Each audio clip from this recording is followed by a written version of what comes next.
Hi, I'm Amy, and this is Art Conspiracy, and everyone is welcome, especially beginners.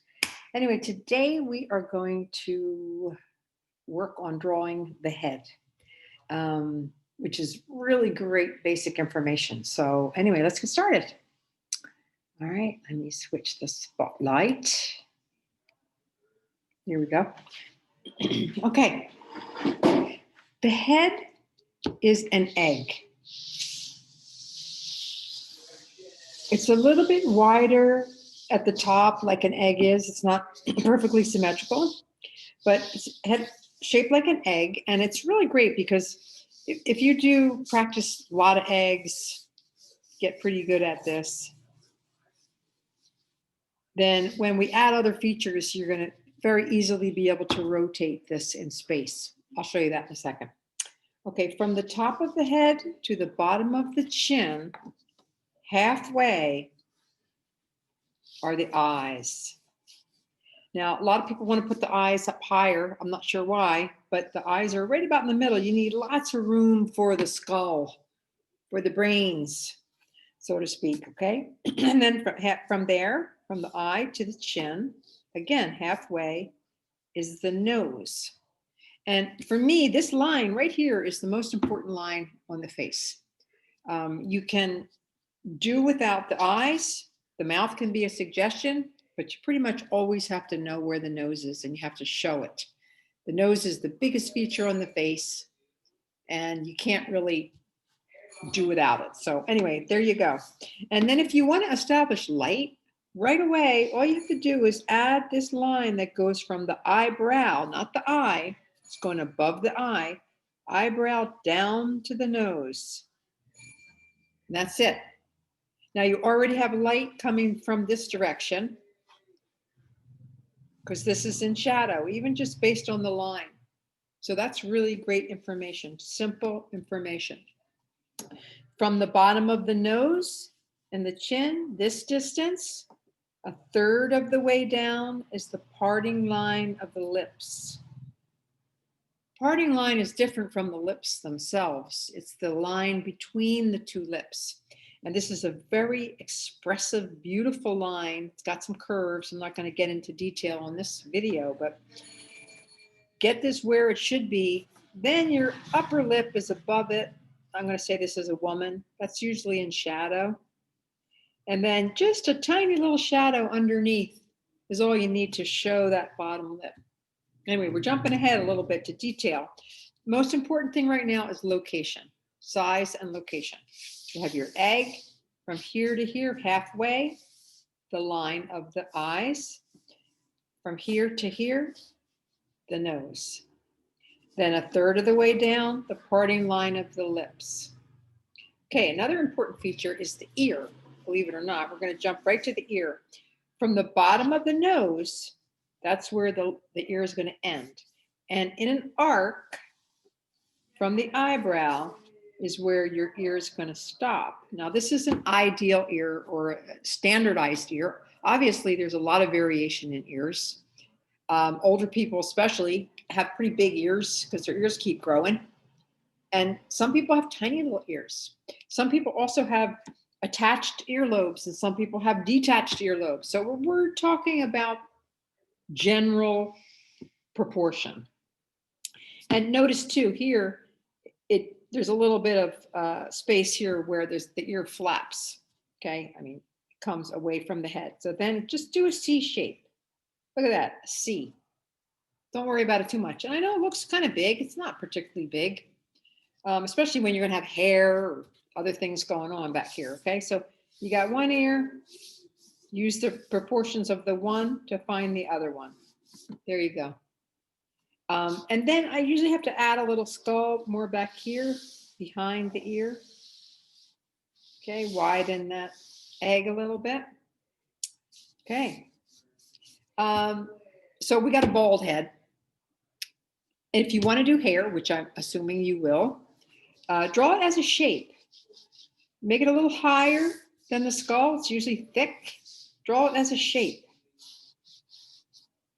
There we go. And then hairness. then draw in the hair. And also, look, we got light here. So this side of the hair is going to be a little bit darker, right? Makes sense? And then maybe what's down here might be a little bit darker. So you're very quickly, with minimal information, able to make a very solid head. Okay, I'm going to do a little bit on the eyes, but I'm going to save the details for another video. But here we go. If you were to draw an eye between the two, you'd have one eye here. I'm going to do it super light because I don't really like the structure line. So you have 1, 2, 3 eyes and a half and a half. 1, 2, 3 and a half on the side. But I never draw this one in the middle because it's really obnoxious. A lot of these extra lines I can live with later. I'll show you more about that in another video too. But anyway, here's your eyes. And I'm not going to get into the detail, but that's the relative size and location of the eyes. Okay? So even if you draw them as a scribble, as long as you put them in the right place, you can get away with it. Okay, you can be super expressive eyeballs. I'm really working with some kind of crazy abandon here, but just make sure they're where they're supposed to be and relatively the right size, and then you can be expressive about what they look like. And then your eyebrows are up here. Again, these are smaller features that I'm going to do in a whole nother video. I'm going to talk a little bit about the nose. The nose will fit at its widest right between the corner of the eyes. Now I know that looks pretty wide, and again, noses are variable, but this is a good frame of reference. And I'm going to do another video on the features, so don't panic, but know that there's some action here, nostrils, and the peak of the nose is a little bit high. It's not down low, it's a little bit higher. So you have like a triangle here at the base of the nose that makes the nose really pop out. Darken this a little. There's also some information about the line on the side of his face that's really beautiful. But again, I'm going to save that. Between the ear and where the jaw turns, that's where your neck's going to be generally. Again, a woman will be a little more curvy and slender. A guy will have a thicker neck. Put this trapezius muscle behind the neck, and then it feels like it's three-dimensional. Okay. Anyway, the last thing I want to show you very quickly is back to these eggs. If you have these eggs, so here's the eye in the middle, there's the nose. That person's looking right at you. Okay, here's your eyes looking up, and here's your nose. And in this case, it'll look like a little triangle because you're looking up. Here's the mouth, up by the mouth. This is the hardest one actually, because the chin, you can see the underside of the chin, and that gets a little complicated. So save that one for later too, if you're just getting started. Anyway, here, okay, looking down. Look at that. That figure's already looking down. You can play with putting the part in the center line of the face over to the right. Eyes in the middle, nose halfway down. Look, that person's looking over this way. So it's very fun to play with the rotation of the features. And then I'm going to add the ear. Remember I said the bottom of the nose? Here's the ear. So when the head rotates up, that ear is going to be lower.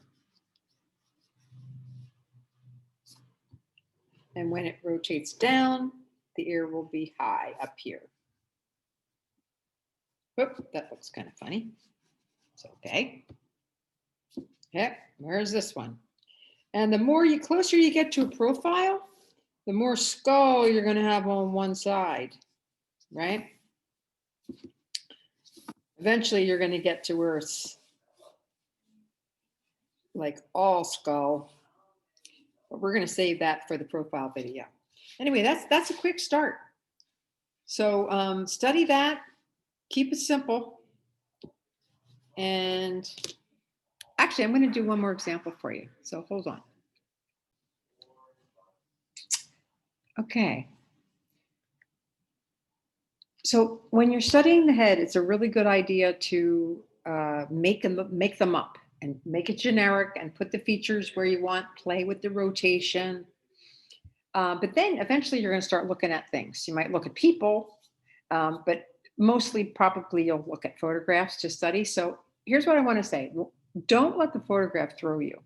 Don't copy any of the information on the photograph. All you're using the photograph for is the pose, the gesture, if there's any rotation in the head. So in other words, this head he's looking right at us. So this is super easy. You're going to say, okay, Amy told me the head is an egg. Now I'm drawing with an app with my finger, so I'm not going to be as good as I am with my pencil. The eyes are in the middle, right? Wow, maybe a tiny bit high. And then I'm doing all this without even looking at him. From here to here, halfway down, here's the nose, parting line of the lips. Is there a light source? In this case, it kind of is there, isn't it? So I'm just going to use that. Okay, voila. I did all that without him. Now you look at the photograph and you think, okay, what can I use or what do I want to use from this photograph? This is pretty great.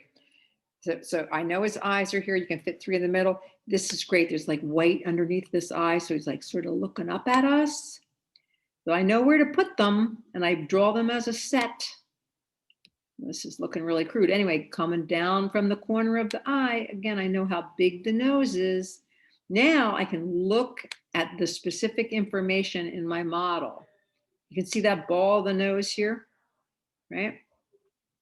Look at the parting line of the lips. He's got great lips. So it's like, wow, curvy. He's got nice, generous lips, thick lips. And then, look at that. Oh, sweet. Okay, and then maybe there's a little bit more here, action. Again, I'm sorry about how crude this is, but I'm working with this particular tool. Okay, and then the eyebrows, what I want to do with that. I mean, it's not really so much as that it's a portrait of this guy, but I'm just using his information to do my study. Okay, and then he's, like I said, the hair is a shape. Got that right. Okay, bada bing, bada boom, bada bum, bada bum. It's totally fun. Okay, and then again, it's these little details that you can pick up on if you want to, but it's there for you or not. And then, of course, I'm going to make his chin. If I'm looking at this guy, his chin is narrower. Whoops, and part of it too is because he's looking down at us. This is narrow. Anyway, I would tweak the heck out of this, but I think you get the idea. Okay, so I think that's it for now.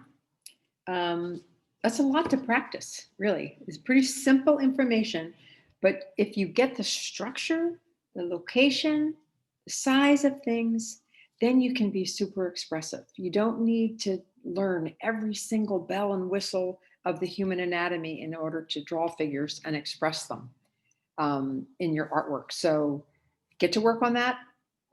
Ask me if you have any questions in the comments. I would love to hear from you. Okay, see you later. Artconspiracy.net. Don't forget the net.